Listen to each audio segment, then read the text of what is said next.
All right, folks, welcome back. It is time today for Act 3, Scenes 3 and 4. Scene 4 is really short. It's like one page. So we're going to put it all into the one video here. You'll remember at the beginning of Scene 3, Juliet has just learned that Romeo killed Tybalt. And so that's kind of setting the scene. Romeo is hiding at Friar Lawrence's cell. That's where he feels safe. And at the beginning, Friar Lawrence shows up and tells Romeo to come out of hiding. Even though he's pulling Romeo out of hiding, they are still inside at the cell waiting. And Friar Lawrence tells Romeo, I guess waiting is not the right word, hiding. Friar Lawrence tells Romeo the news that he is banished, and we get to see Romeo's reaction to that. So if you're following along in the book, it's on page 76 is where this begins.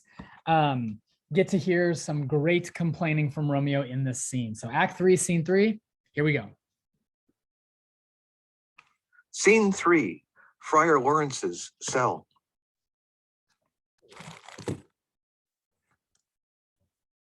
Enter Friar Lawrence. Romeo, come forth. Come forth, thou fearful man. Affliction is enamored of thy parts, and thou art wedded to calamity. Enter Romeo. Father, what news? What is the prince's doom? What sorrow craves acquaintance at my hand that I yet know not? Too familiar is my dear son with such sour company. I bring thee tidings of the prince's doom. What less than doomsday is the prince's doom? A gentler judgment vanished from his lips. Not body's death, but body's banishment. Ha! Banishment? Be merciful, say death. For exile hath more terror in his look, much more than death. Do not say banishment. Hence, from Verona art thou banished. Be patient, for the world is broad and wide. There is no world without Verona's walls, but purgatory, torture, hell itself. Hence banished is banished from the world, and world's exile is death. Then banished is death mistermed, calling death banishment. Thou cutt'st my head off with a golden axe, and smilest upon the stroke that murders me. Oh, deadly. Oops. There we go. We are 100% back into emo Romeo mode here, right? I love this last line. You cut my head off with a golden axe and smile upon the stroke that murders me. That's super intense. But as Romeo says here, banished is banished from the world, right? And what he means is being banished from Verona means being banished from Juliet, and that's the only thing in the world that matters to him, right? So he says banishment is worse than death. And Friar Lawrence, as he's about to point out here, notes that this is mercy and you're not realizing it, okay? You should be killed according to the law, but Prince Aeschylus let you live. And Romeo has this incredible speech where he whines about how it's torture and not mercy. So let's listen into that. Here we go. Sin, O rude unthankfulness, thy fault our law calls death. But the kind prince, taking thy part, hath brushed aside the law, and turned that black word death to banishment. This is dear mercy, and thou seest it not.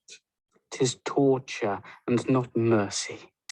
Heaven is here where Juliet lives, and every cat and dog and little mouse, every unworthy thing, live here in heaven and may look on her. But Romeo may not. More validity, more honorable state, more courtship lives in carrion flies than Romeo. They may seize on the white wonder of dear Juliet's hand and steal immortal blessing from her lips, who, even in pure and vestal modesty, still blush as thinking their own kisses sin. But Romeo may not. He is banished. This may flies do when I from this must fly. And sayest that? All right. So it says more validity, more honorable state, more courtship lives in carrion flies than Romeo. If you don't know what that is, carrion is dead flesh, basically. So carrion flies are flies that lay their eggs in dead flesh. And he says those carrion flies may touch Juliet's hand and lips, but Romeo may not because he is banished. So he's putting himself even below the animals here as he is banished. He continues to talk about banishment and argue with Friar Lawrence until there's a knock at the door. So let's continue. Thou yet that exile is not death? Hadst thou no poison mixed, no sharp ground knife, no sudden mean of death, though ne'er so mean, but banished to kill me? Banished! O friar, the damned use that word in hell. Howlings attend. How hast thou the heart, being a divine, a ghostly confessor, a sin absolver, and my friend professed, to mangle me with that word banishment?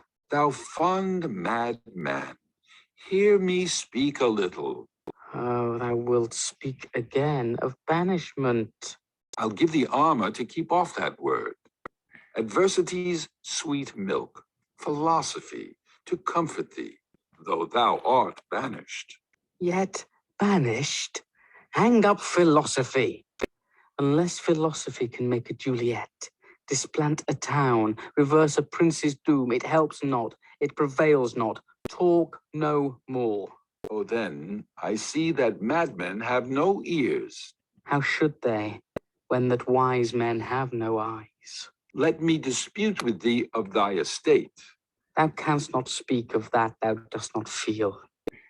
Wert thou as young as I, Juliet thy love, an hour but married, Tybalt murdered, doting like me, and like me banished, then mightst thou speak, then mightst thou tear thy hair and fall upon the ground as I do now, taking the measure of an unmade grave. All right, so this is great emo teenager language here, right? Friar says, let me dispute with thee of thy estate. So let me talk to you about your situation. And Romeo says, thou canst not speak of that thou dost not feel. You can't talk about it if you don't know about it. If you were as young as me and in love with Juliet and you were married for an hour and then you killed Tybalt and you were in love with me or like me and you were banished like me, then you could speak. Then you would tear your hair and fall on the ground like I do now, like I was in an unmade grave. Then you could speak, but you don't know what it's like. Really whiny here.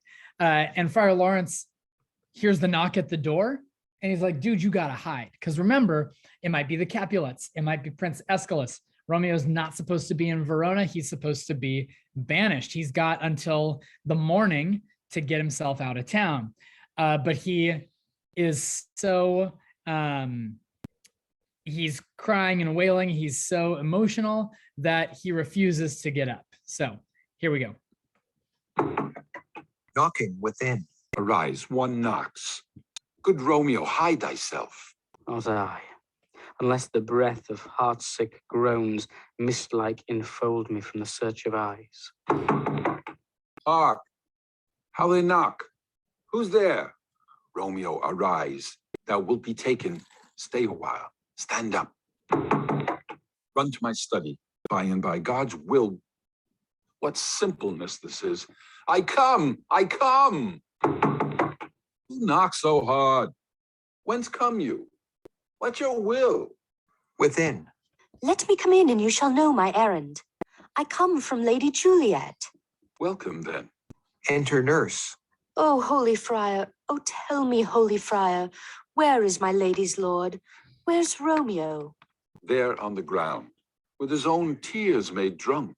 Oh, he is even in my mistress's case, just in her case. Oh, woeful sympathy, piteous predicament. Even so lies she, blubbering and weeping, weeping and blubbering.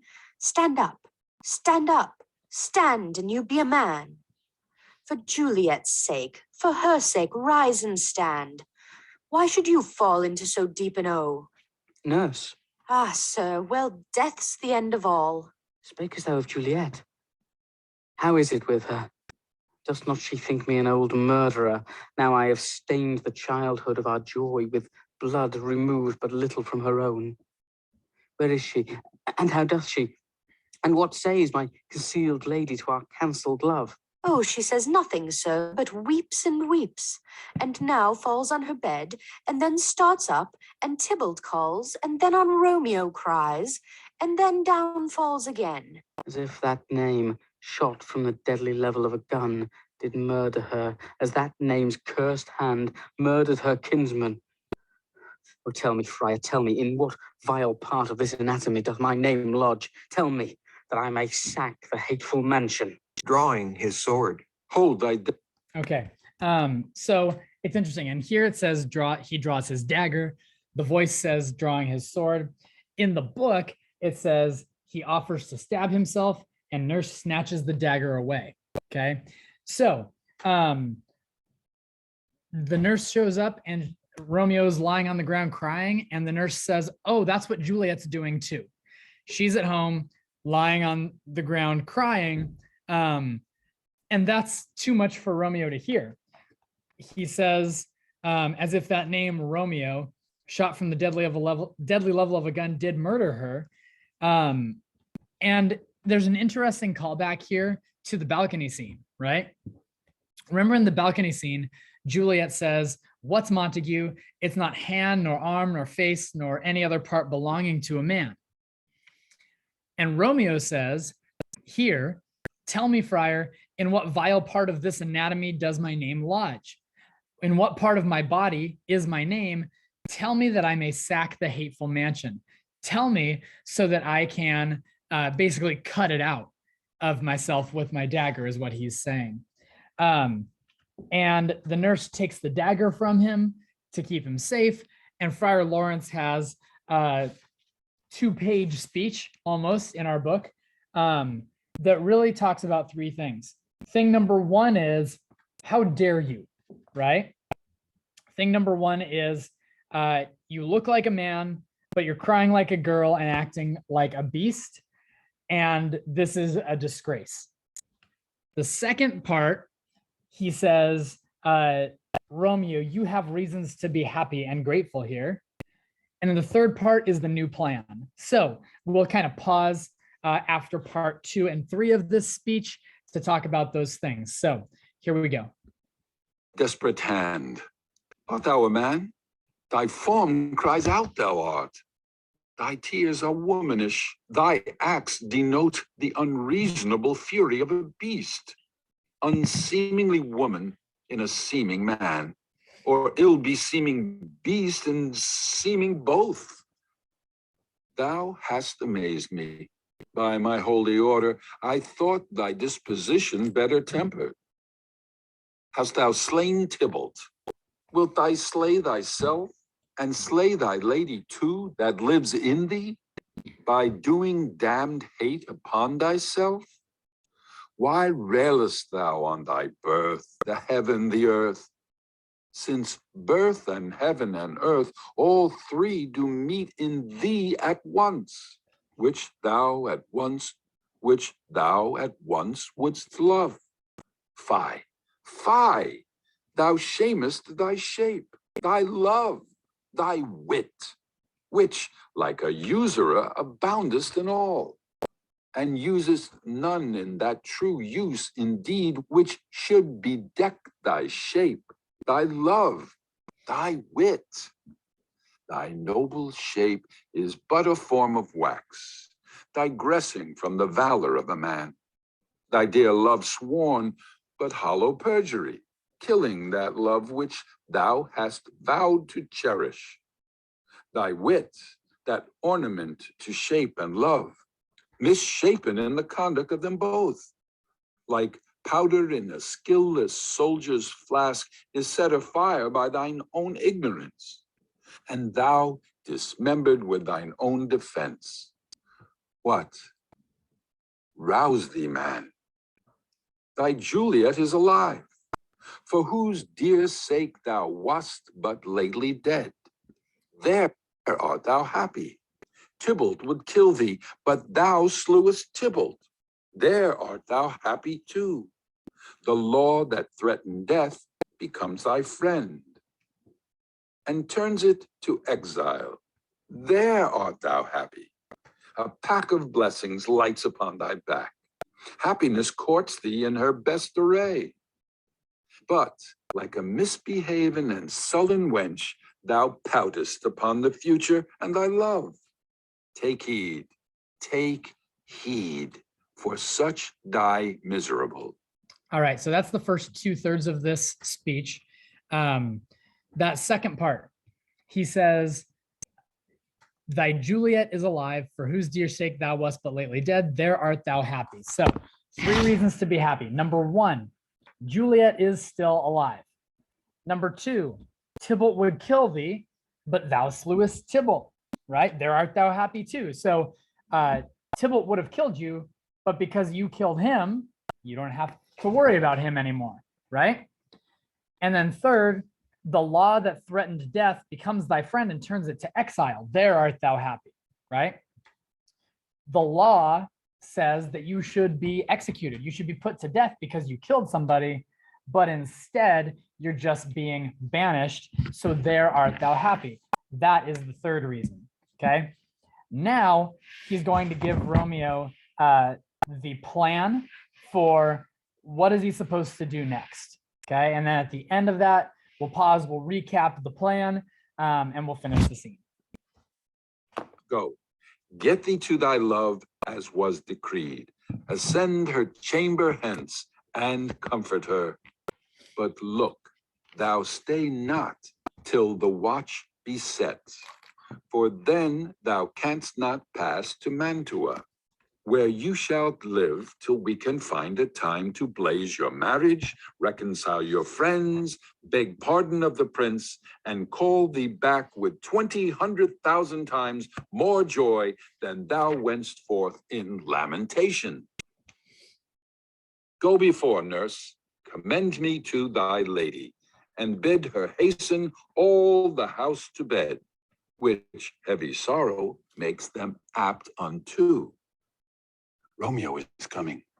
All right, so here's the plan. Go get thee to thy love, ascend her chamber hence and comfort her. So go to Juliet's chamber, comfort her, but don't stay until the watch is set, okay? So Romeo has to get to Mantua. He has to be out of Verona by sunrise. And so if the guards show up on the edges of town, he's going to be in trouble because they'll find him in Verona.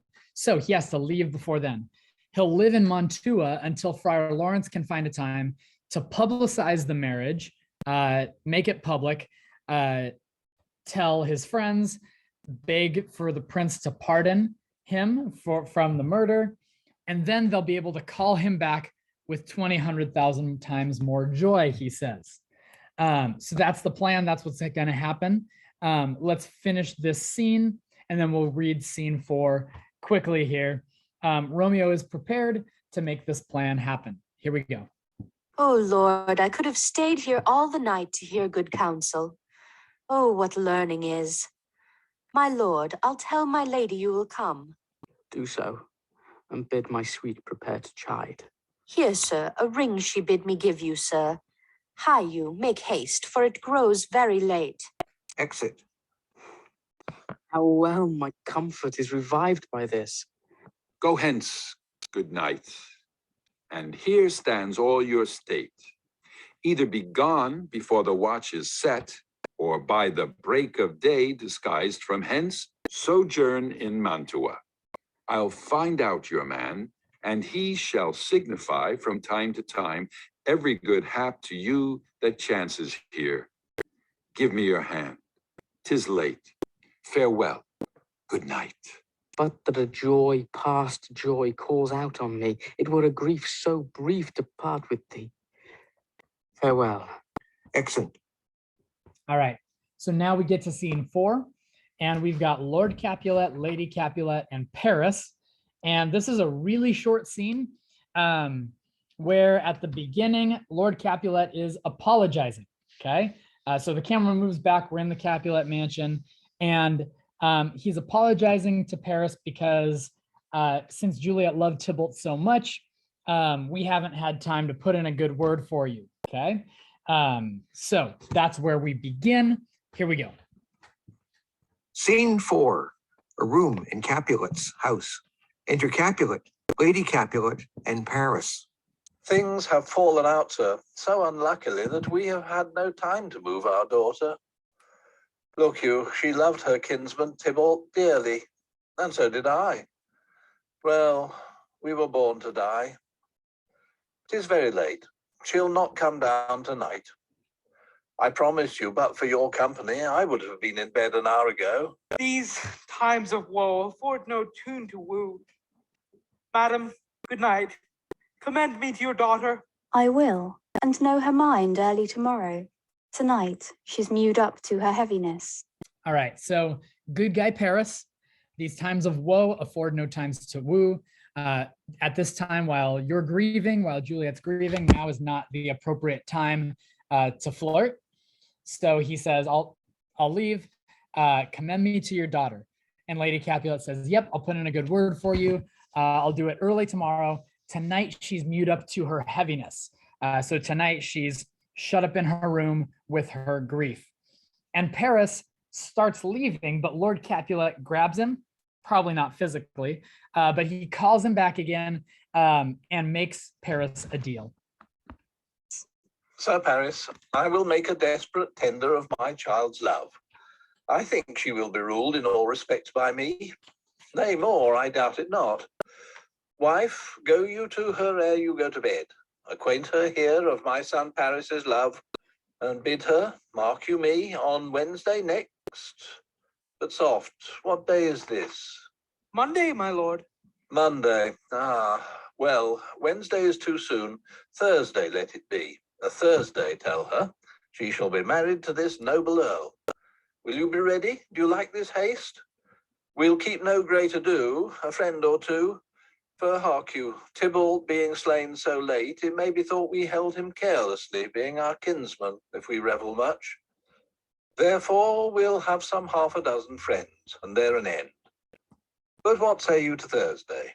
My lord, I would that Thursday were tomorrow. Well, get you gone. A Thursday be it then. Go you to Juliet ere you go to bed. Prepare her, wife, against this wedding day. Farewell, my lord. Light to my chamber, ho. For me, it is so very, very late that we may call it early by and by. Good night. Exit. All right, they exit. That's the end of scene 4. So if you caught it, Lord Capulet just offered Juliet to Paris on Wednesday to be married. Oh, but wait, Wednesday's too soon. So Thursday. Okay, remember that it's the very beginning of the day, Tuesday on this. So that's basically the whole scene, is that now he's gonna ask Juliet to marry Paris. This is not going to go over well.